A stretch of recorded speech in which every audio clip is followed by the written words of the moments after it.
Hey, Manetta. Hi, Tanya. How are you today? Hey, it's been one of those mornings, one of those mornings, one of those mornings, but all is good. How are you? I am doing well today. You're absolutely right. I don't know what kind of Friday this is. Is it Freaky Friday? Because today has been an interesting day on my end as well. But we're here, and as always, excited to be here, excited to talk about all things financial, all things important to our community. Absolutely. But before we even go into talking about our community, you know that we have been doing some crazy things this week because Yes. we have taken our health into a whole different level. So, as we exercise and walk, you and I have decided with another small group of people have decided Yes. to do a 10-day raw. And Yes. it has been, we are on day 6 of our Yes. Can you 10-day believe raw. it? I Um, wasn't sure I was going to make it. we So, have 4 days to go. Yes. 1, 2, 3, 4. But it was something that we decided to do in reference to just kind of getting our numbers in order. So we've been exercising and walking, and you guys have seen us doing that. And so now we decided that we would, change the diet. And everybody talks about the way that you eat, the way that you eat, the way that you eat. Okay, so and I have honestly told you that I am a fat vegetarian. And I have decided that I am no longer going to be a fat vegetarian. And over these next 2 years, I am going to look like a real vegetarian, nice, fine, and slim and sexy. And as I get ready to roll into the big, that number. So I still got 2 years to get there, but taking this on has really been a challenge because even though you eat a lot of fruits and vegetables as a vegetarian, there's certain things that you take out of your diet, and but this has been very good for me because at least I'm learning how to prepare a vegan raw meal, and it still tastes good. well, that's what I've learned. I have learned that now I'm not saying so that I'm going to stay um, vegan, Okay. so because this is about the detox for me. It's about flushing my system, making, getting my numbers together, things that I need to do, for me and for my health. So, we're always talking about health. So we're putting our health, where our mouth is, so to speak. We're always talking about health is wealth and, all of that. So, you know, so the opportunity to do this was exciting and was a bit challenging.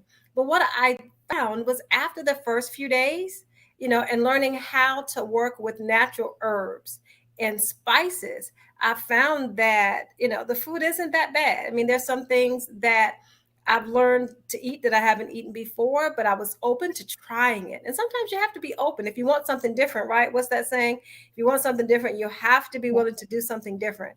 Yep. So I've been willing to do something different, and it hasn't been bad. And I'm on day 6, and I haven't had any cheese, Me neither. No. right? Uh, so, the list could go on, the things that I enjoy having. But when you focus on, you know, things, when you really commit to things, right? And it's Mhm. always about what you feed your mind, right? When you tell your Right. mind, that you're really going to do something, it's like your mind already starts to do it. And, and gives you that extra boost that you need and that reminder that you need that, hey, this is what you said we're going to do. And this is what we're doing. So it's been great. I'm excited to get to day 10. And then we have a 30-day plan. Yeah, we do. A Yeah, 30, we got 30-day plan. Yeah. you know. And what was really kind of hard yesterday is that my husband and brother-in-laws decided to prepare um, salmon tacos and these things that they call, I don't know, it was stuffed wontons They had stuffed salmon and cream cheese and herbs and stuff inside these little wontons, and they fried them. It was okay that they were putting it together. I didn't have a problem with it. But the biggest thing was when I left the house and walked back in and smelled all of that fried whatever deliciousness in the house. I was like, oh my God, I got to go and eat something. So I found a salad to just get rid of that urge. But anyway, so we're going to make it, Renetta, I think. Yeah, I think we are. We're at day 6. And so, you get past day 3, I think we're in. And we're in because now I'm the same. And in my home, I'm like, okay, cook whatever you want. I'll be okay. And the challenge is going to be this weekend, I'm going to be out of town. Ooh. So that'll be a challenge. You guys know sometimes say I'm a foodie. I like to try different foods from different places, and I'm going to be in a larger city where there are more food options. But Good luck. but yeah, I need it. No, I'm prepared. I'm mentally prepared. So All right. so it's good. It's good. Yes, Miss Pam. I love to eat too. Yeah, we do. We all love to eat. That's why we Yeah, fat. but we're getting better. But we have an awesome show for you guys today. One of the things that we love to talk about on Financial Sins is finances. I am Tanya Scott Pilcher, your insurance professor.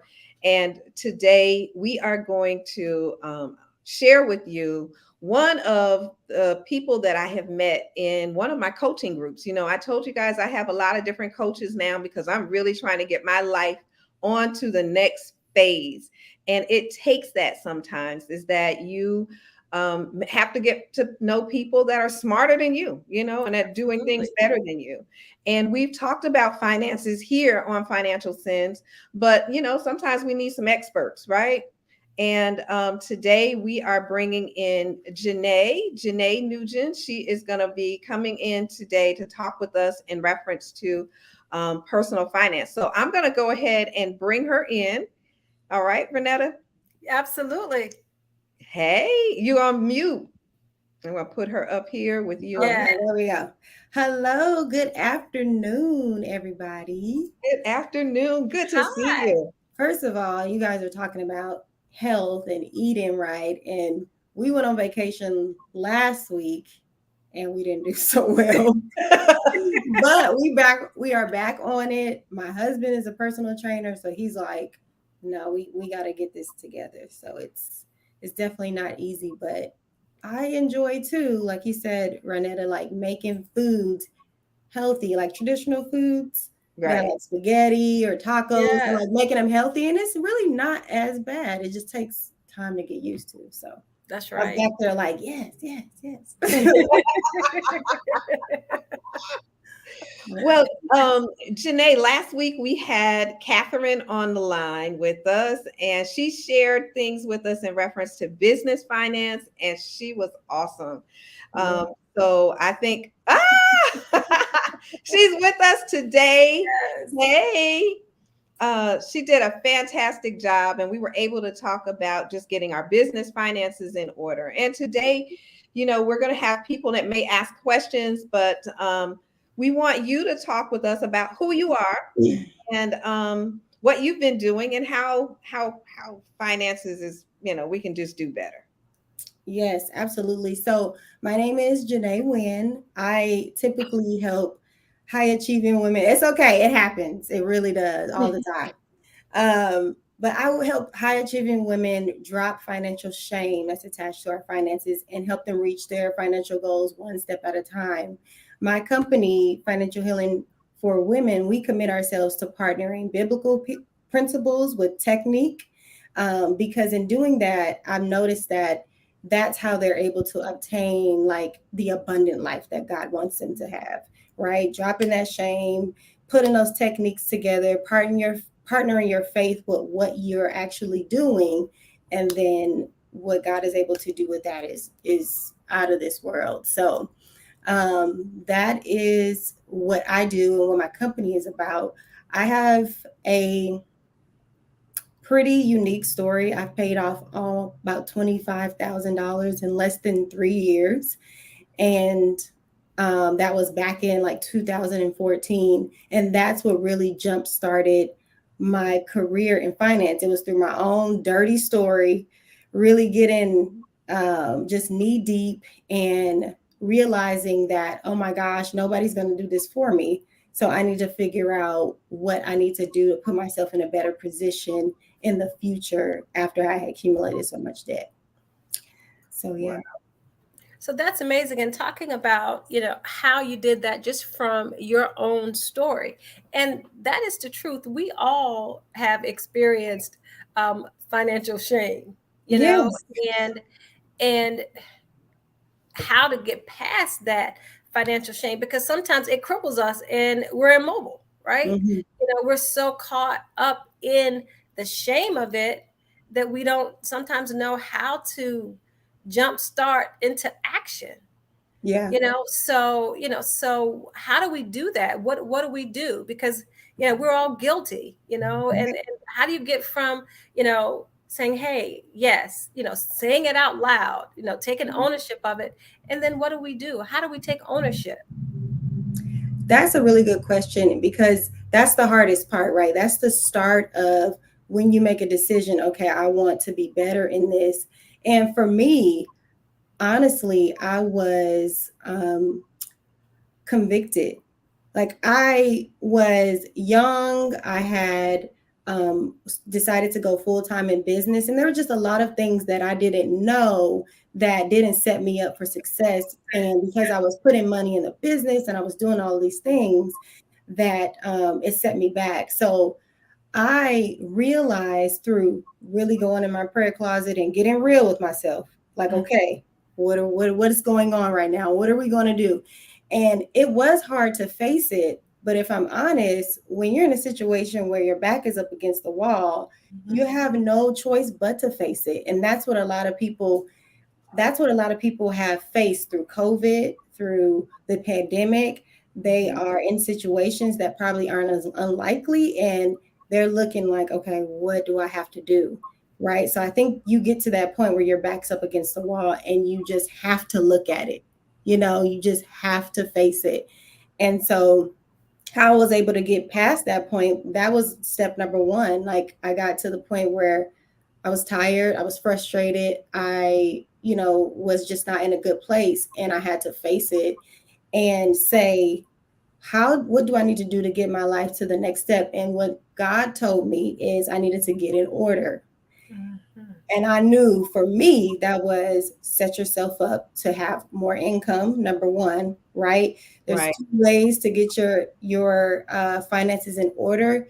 It's either you need to decrease some expenses, maybe you're living outside of your means, or you need to increase your income, right? And for me, during that time, I had to do both. But step one was go pursue some type of employment. And that's not everybody's story, but that was mine. And from there, I also started to decrease my expenses. So, how from my phone bill down to my rent, down to every little thing, because what I would needed to do was allocate those extra funds to get out of the debt. And that's what I did.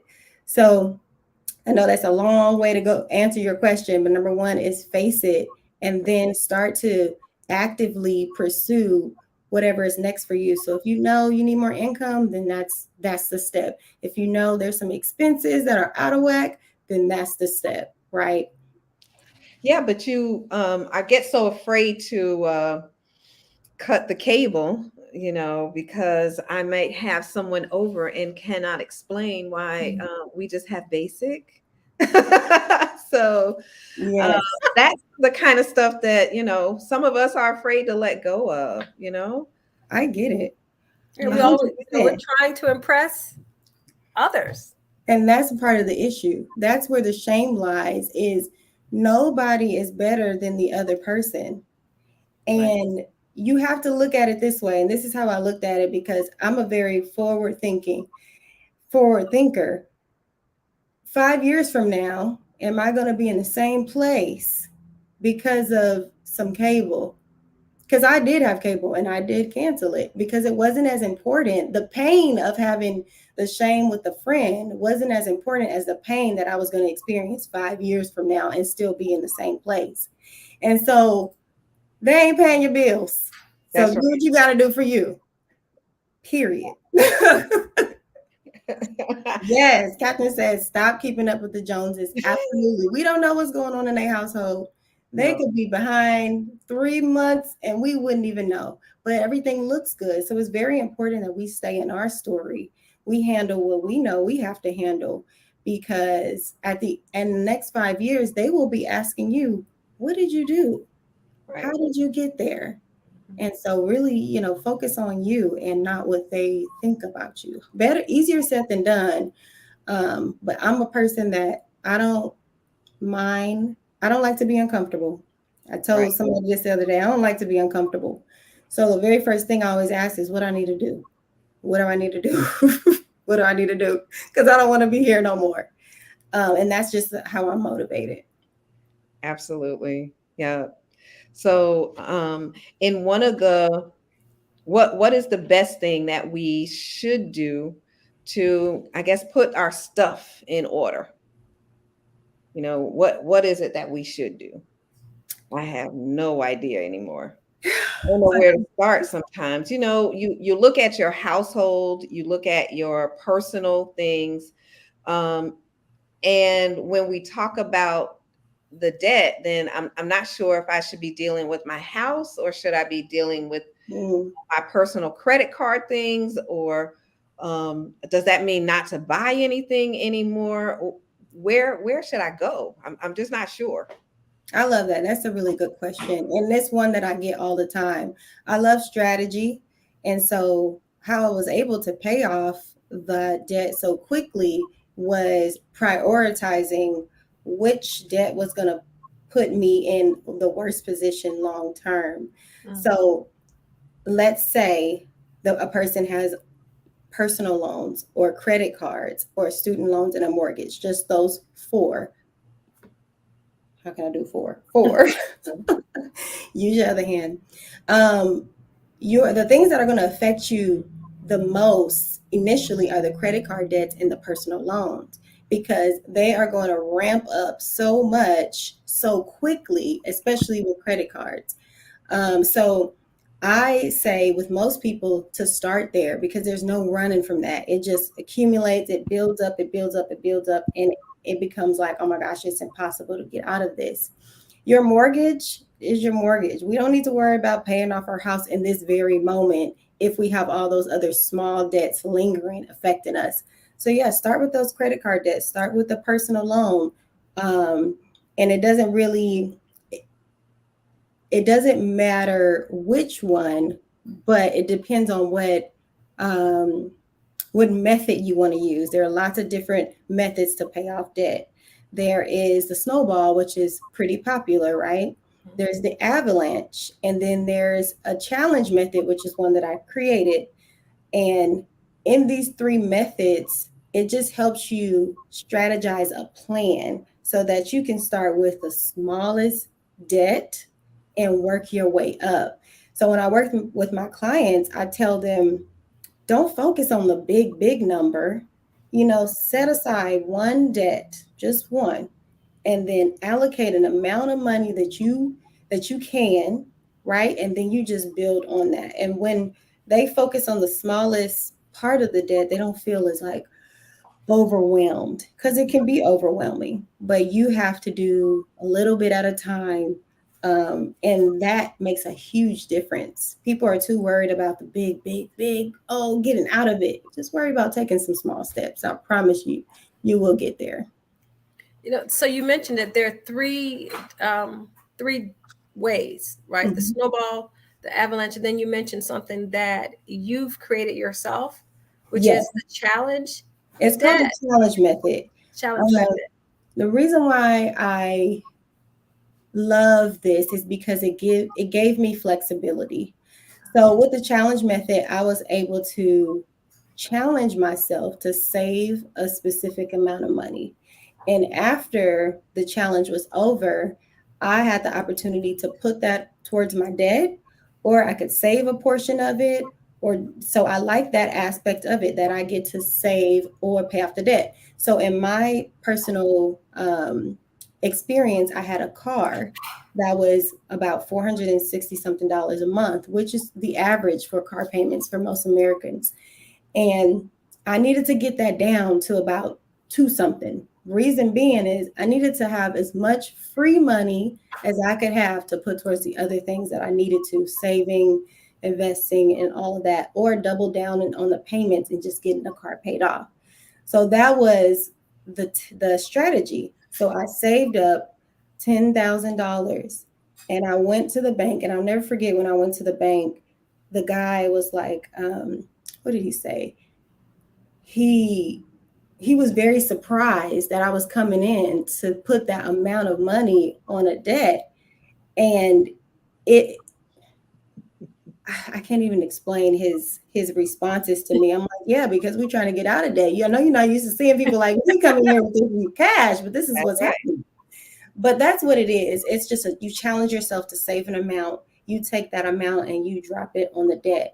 And people typically do that at once their small debts are all paid off and they got this big debt left. So like a $20,000 car loan or something like that. They can pay the minimum balance every month and then save up that amount towards that challenge method. And then let's say at the end of the term of the car, you only owe $5,000. Then boom, you've knocked out two birds with one stone. You've learned how to save. You've built up the saving muscle, and you are knocking down your debt. So that's what the challenge method is. Awesome. Highly recommend. Highly recommend. Yeah, but it's hard for people to save. And so I guess if we do actually challenge ourselves, that would be the best thing to do. Because then you're working towards something Yeah. and you're going to benefit. So we Mhm. just got to get our mind right in order to make the challenge and head for, progress. Yeah. And I'm just trying to think, can I put that challenge method in place to really and then I can see myself beginning to think, I have all of these things that I got to pay. I don't see where I can save. Mhm. So being able to carve out that saving mechanism, where do I carve it out? Do I carve it out at the beginning as soon as I get my check, or do I carve it out when do I carve it out? So, what I love about spending plans, people say budget, some people say spending plan, is that it's your plan, right? And your plan is based off your goals. And so I think the mistake that we make when it comes to saving is we don't really have like a goal for the savings. It's just like, I want to save. And it's just like in thin air. We're like, poof, okay, that's gone. And I want to get out of debt. Okay, how? Poof. So in your plan is strategizing where you want to be in the future. So the three things that you put inside of your plan is I'm going to give, right? Pay our tithes. We know that's what I live by. Next we're going to save, whatever that is. It don't have to be $1,000 a month. And I think that's why people get discouraged from saving, is because little by little works, but we want big by big, and so we don't do it. So savings, and then your responsibilities. Those are all the pressing bills that you have to pay in this very moment. It's very hard for us to strategize savings because it's hard for us to put ourselves first, right? We Mhm. put God first, but Yeah. then we have to think about ourselves. What happens if a job was to just say, we don't really need you anymore, which is happening right now in the upcoming recession. Have you set aside some funds to take care of you first? Because they are taking care of them. Right. So that's how we strategize in the spending plan. You want to have those three categories. Even if you don't have this super broad plan, those just need to be in the plan. Paying your tithes, saving some, whatever you can, and then utilizing your responsibilities. Well, I just want you to know that I ended up getting this recently. Yay! You want to tell us why you did this? Okay, so funny story. I actually created this almost as like a test to see if I could actually create a book. I'm writing a book, and so this was like an introductory initially. But then once I started to put it together, I was like, I'm going to add scriptures in here because the big thing about what I love is you cannot get your finances together in your own strength. It's just, in my opinion, it's just too hard, because um, if we have a bad day, we all in our ears. And what do we have that we're relying on to help us? So in the book, it has scriptures at the end of each page that just are good reminders. So when you go and you write and you start talking about, man, I'm struggling with this, or da da da da, you have that as a reminder. And also, it's a centralized location where you can focus on your finances and only your finances. Right. And so that's why I created the book. And this is good because we definitely need to be able to focus on our finances, because I have other notebooks that's about things to do, Mm-hmm. and nothing in there is about paying a bill or finances or where I want to go, whether it's my business finances or my personal. So this is such a great tool for people to have in their homes, and you can get it on Amazon. Amazon, yes, it's $9.99 on Amazon. So grab it. We will put the link in the chat for you. I can Okay. find it. I'll put the link in the chat for y'all. All right. I was gonna ask you something else. I just went blank just then. What else are you doing? Oh, no, no. I want Well, to answer Gabby's question first. Okay, that's what it was. How much should I save each month to buy a house? Really good question. So, Gabby, the first thing is you want to see what your range is for the home. So, do you want to buy a home that's $300,000? Do you want to buy a home that's $250,000? What is the amount of the home that you want to purchase? And then you need to figure out, are you going to do first time home buyers? Are you going to do a conventional loan? And once you kind of have those things narrowed down, then you can figure out how much you want to save for a down payment. So typically, 10 to 20% of whatever that home price is. And if you go FHA, then it's going to be more on the 10% range, maybe even lower, like 5%. But if you're going conventional, then you want to try to have at least 10% of whatever the price of that home is. So, so So then she should be able to break that down into a monthly chunk of what she's able to save based on her income, then, right? exactly. Yes, yes. And you need to have a time frame to this. So let's say you're wanting to buy the house in the next year. So whatever that percentage is, you break that down into 12 months, and then that gives you your number. If it's 2 years, then that's even smaller. And the more prepared you are, the easier it is for you because you don't have to chunk a huge amount every single month. Right. Good question. I love that. I mean, I love the way that you're breaking it down into, I call them bite size, I love bite-sized pieces. because talking about a $300,000 home and you're 10%, it's like, Yeah. where do I get there to, but you're saying, then you break it down and you go back and say, hey, Hmm. is it a year from now? Is it 2 years from now? Yeah. And then you can really look at what your current financial situation is and understand what you need to do. As you said earlier, whether it's cut some things that you have or Hmm. increase your income, whatever that means, so that you can carve out that extra money. And I love that, because otherwise we are overwhelmed. So overwhelmed. And Our like, finances are just, they're overwhelming, especially with, when you're not in a good financial place, that it's overwhelming trying to get back there. mhm. If you have, if you've been there, and then, of course we say life happens, like you said, we could be on a job and, they're downsizing right now, Yeah, they are. and, you know, our grandmothers, our great grandmother, I remember my great grandmother saying, when I was growing up, if you just put $5 or $10 away every time you get paid, and you're thinking, well, $5 or $10, that doesn't add up. Yes. It doesn't make sense, right? It's like, okay, okay.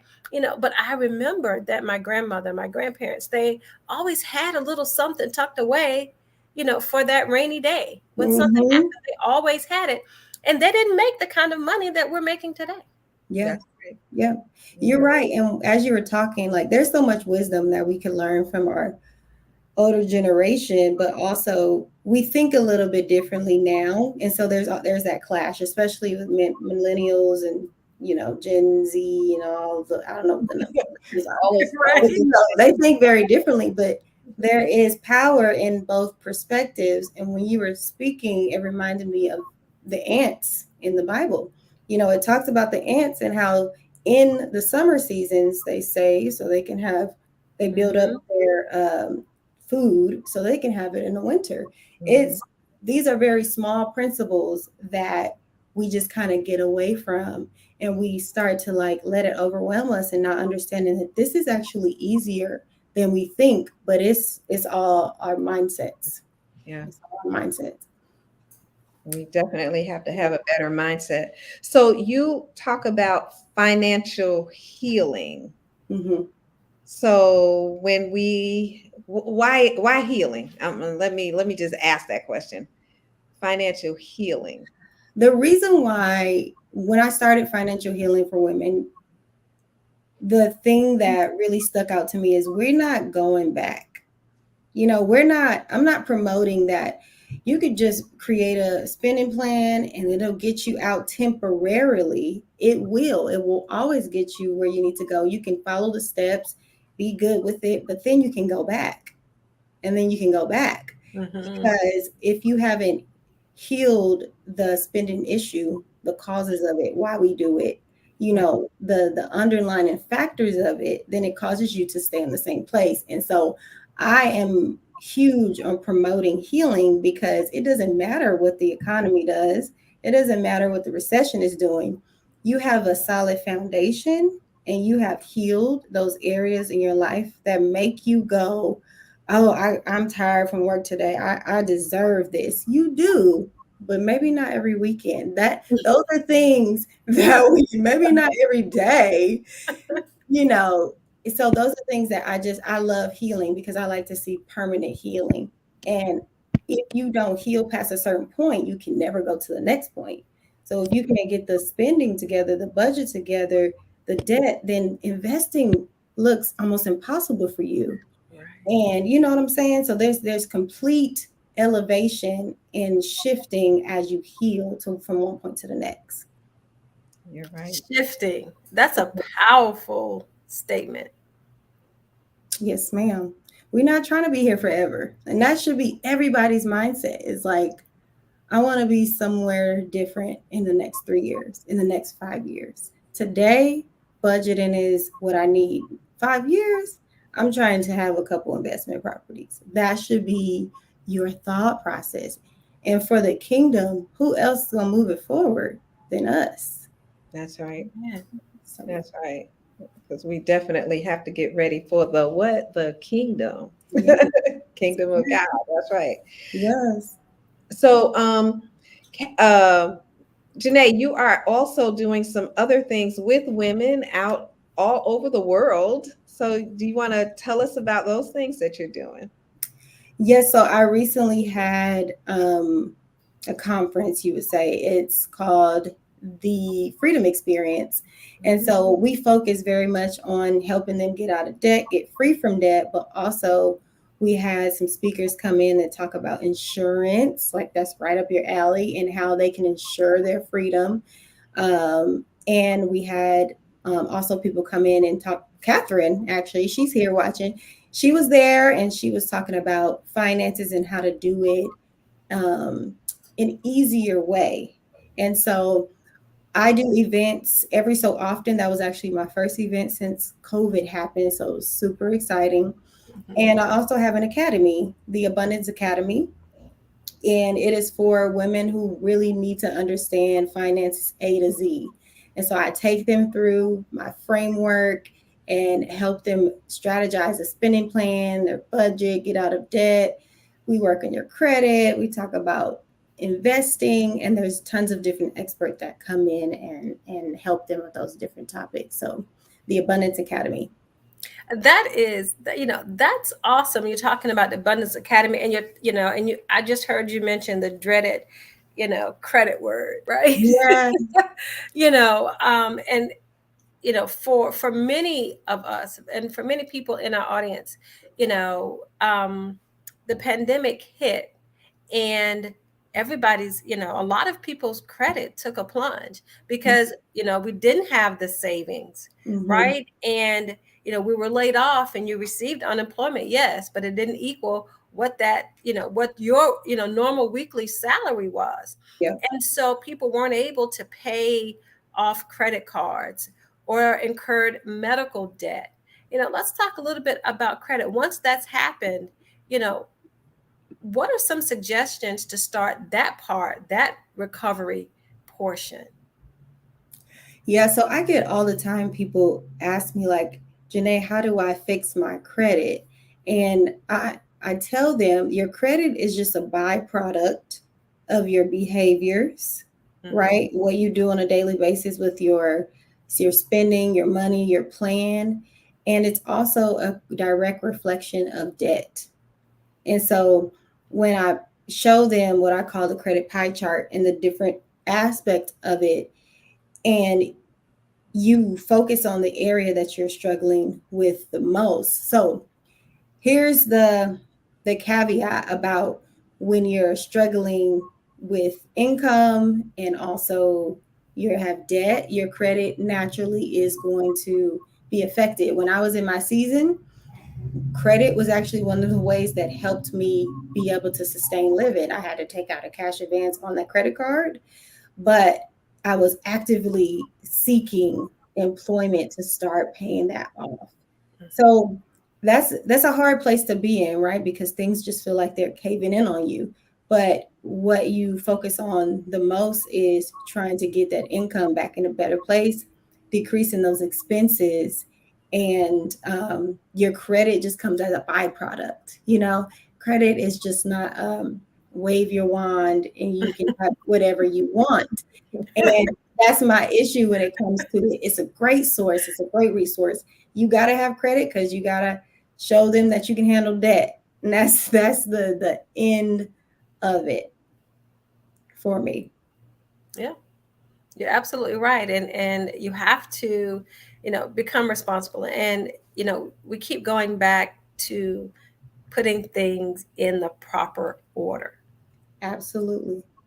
And I think, for me, hearing you, that connection, making sure that, because there is scripture that supports everything. And if we understand scripture and what it tells us to do, it really is such a wonderful roadmap, right, Mhm. for our lives. And that it also has this financial component to Oh, it, if we pay attention to what is written in the word. God first, and you say ourselves, and as women, if we're talking about women, sometimes we don't understand where we fit. How do we prioritize ourselves when we are the nurturers, right? mm, We're so accustomed to taking care of everyone else. so you know good. That's so good. And in the beginning phases of creating financial healing, one of the things God told me is Proverbs 31. If you really look in detail about the characteristics of who she is and what she has, like she gets up early, she's got a business, yeah. she has her house in order, like her husband trusts her to manage the finances and all this stuff, and we limit her to just that, the caregiver, just the wife, just Hmm. taking care of the kids. And she's so much more than that. Yes. She is so much more than that. Waking up early, she got her servants girl, she's creating things, she's inspecting a field so someone can buy it. Like, to me, she's a boss. She is a absolute boss. And so um I agree with you 100%. Like, we are so much more than that. Yes. Yes, we have to believe that we are. Yes. Yes, yes. Yes. Times just laugh and laugh. She's laughing. I think she doesn't know that she's on mute. I do know that I have Okay. all of a sudden all of this noise in my background. Okay. So my husband is about to leave and get on an air flight, and he's running late. And so everybody's telling him he's late. So Oh, Oh my goodness. screaming, "You're late. You better get out of here." So that's what's going on, and that's why I'm laughing. But you are, so again, here we are having all of these other things going on around us, and mhm. taking care of, and our finances personally are things that we put in the background. And so, Janae, thank you so much for even sharing and being here and talking about the financial healing that we can have if we begin to put our stuff in order. And so often we just focusing on so many other things. I can tell you one thing: I have planned out how my kids' finances are going to be in order. If I'm not in order, I bet you theirs is, right? So Right. Mhm. us, and that's what we do. So I may not have anything that I'm leaving for them, but their finances and how they're going to be set up, I have that. And it's time for us to begin to look at our own finances and our own debt and our own credit, and Mhm. that there are more things that we can have other than, a flashy bag or red bottom shoes, but we can have property, we can Yes. have cars, we can have things that, um, we can have a huge bank account, we can have anything that we want at this particular time. We just need to move forward and get our own stuff in order. And Yeah. so that is what's so important today, is that those of you that are out there and that are listening, you know, we want to push that message that it is time for you personally to get your things in order. And Yes. today we're talking to Janae in reference to finances. So we're talking about financial debt, we're talking about financial credit, and it's just that time. Mhm. Um, and Janae is coming to us biblically also. So God is also saying that we Yes. need to put it in order. He wants us to have life and life more abundantly. So Yes. how are you going to be more abundantly or have anything more abundantly if you don't get it in order? Yep. Right? Yep.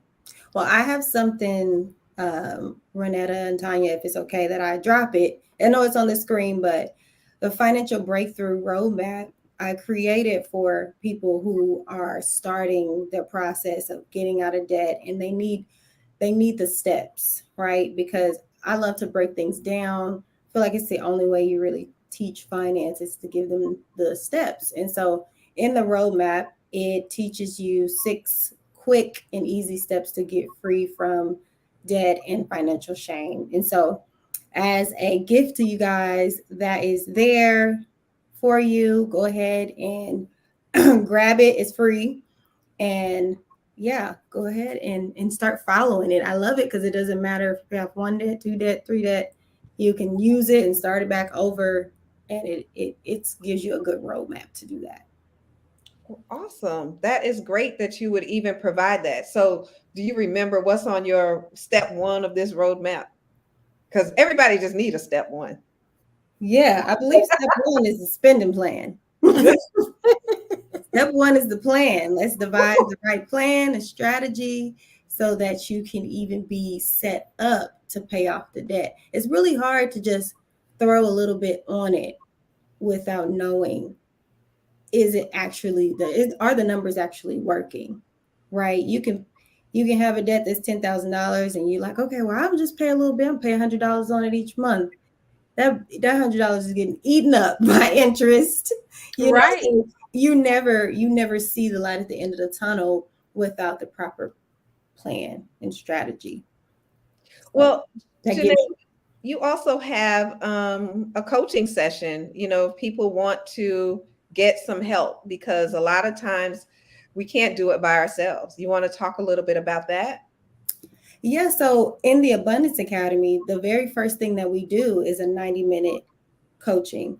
So in that coaching, we talk about your goals. What are you trying to reach? We strategize the plan. I then there with you build the plan with you. So we build the spending plan out. And then my goal is to help you save at least $500, up to $500 right there on that phone call. And it's easy for me to do because I can see numbers. And when partnering with you and we talk about what's important, what's not important, what's, where the goals are, we can do that pretty easily. So when the women get in the Abundance Academy, they have that first initial call with me before we hop into the academy. Okay. And then when they get into the academy, how do you guide them? So they hop into the academy, they initially start the framework, which is like very bite-sized, digestible pieces that take them through the financial healing process. And then we have Q&A calls. So every 2 weeks, they come, they answer their questions, and I answer it right then and there. We have hot seats where I can take one person and just really like, okay, so we need to do this, and that. And so that's what we do in the academy. That's how they get the help. There's also other trainings in there. So if you want to learn about insurance, or taxes, there's other experts in there talking about topics that I'm not sufficient in because that's a lot. Finances is everything. It's big. When you're getting everything in order, you're getting your finances, you're getting your insurance in order, you're getting your wills in order, you're getting everything about your entire life in order and doing it now. I was laughing with one of my friends earlier today because she had put up a Facebook post in reference to Memorial Hospital, and then the next little thing says something about a vacation, and I was like, is something wrong with her? And after she told me what was going on, my first question was in a question of, is it in order? Is your insurance paid? Is everything for your kids in order? And of course, we are going to always answer yes for other people. But now, is it really ready? Have you really put your things in order? Mm-hmm. Finances, in order for us to move to the next level, there's so many women out here now trying to start businesses, and you got to have it in order. Yeah. And that's huge because a lot of people say, well, can you help me with my business finances? And I'm like, yes, I can. The foundation of your business comes from your personal. But whatever you do in your personal finances is what you're going to do in your business. So if you budget just off looking at your bank account and seeing what you got left, it's the same thing we're going to do in our business. And so one definitely affects the other. And it's important to start with your personal before you even go into a business. So, Janae, if anyone wants to reach you to become a part of your class, a part of your coaching, or just say help, how do they go about reaching you? So you can reach out to me on Facebook or Instagram. I'm Janae Wynn on Facebook and J Favored on Instagram. If you're interested in services, just reach out to me. You can also go to www.jointaa.com if you're interested in the academy and you want to sign up. Wonderful, wonderful. I can today, I think, understanding how things are connected, and we're always talking about healing, but healing is so interconnected to so many aspects of who we are. Yes. We have to go through a process of healing in so many areas of our lives, and especially as women. So to get this part of the financial healing, right, that part actually will probably help others in other types of healing, because when you're stressed out about one thing, it shows up in other areas. So you're financially stressed out, then you become physically stressed out, right? Then you become emotionally stressed out, right?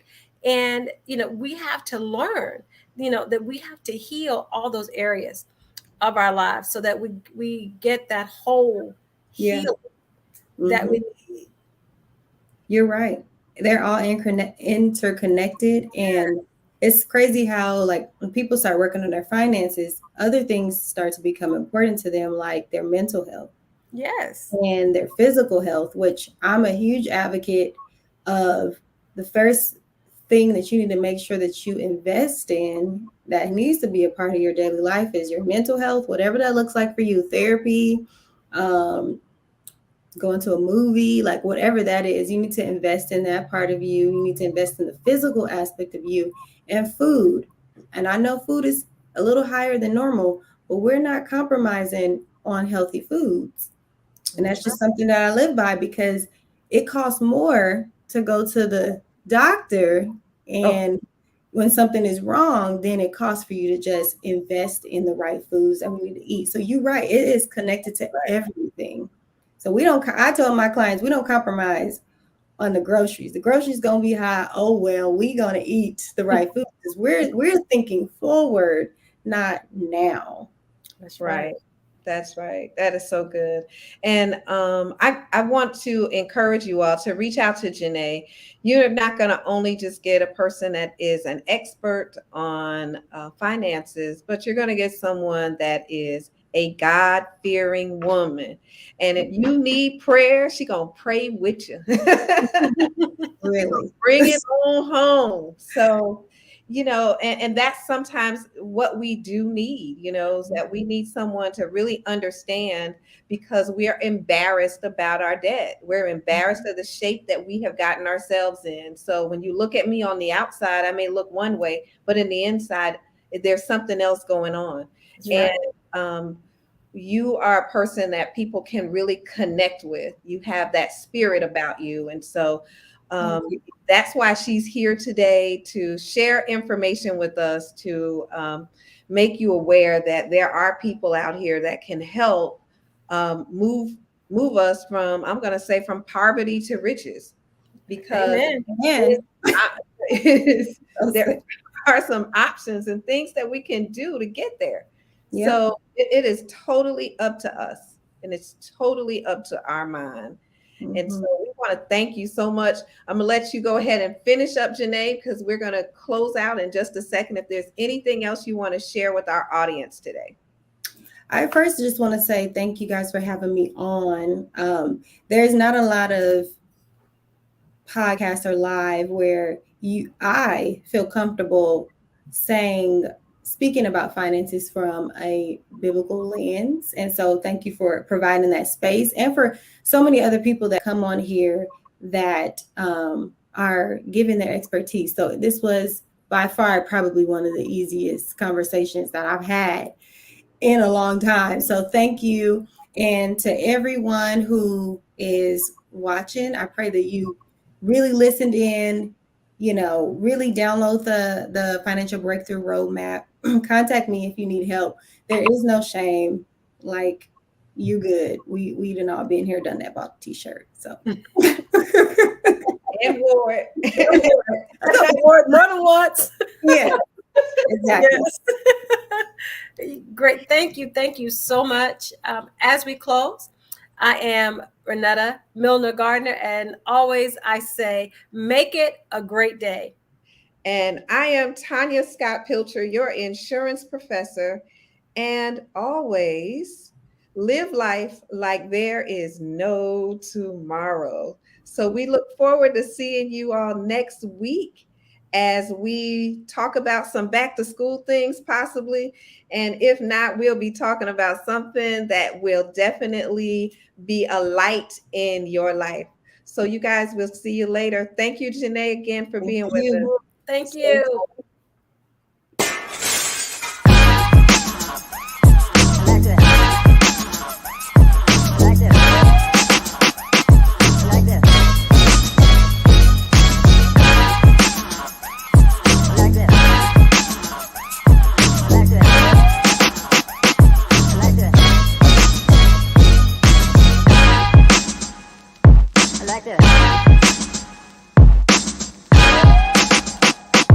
like this.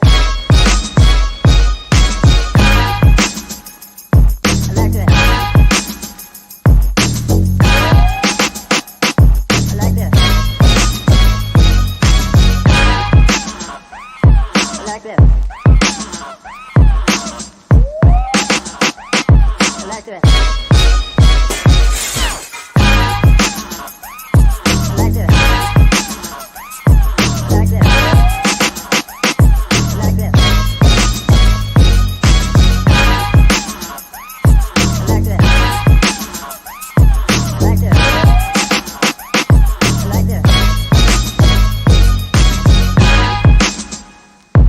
Like this.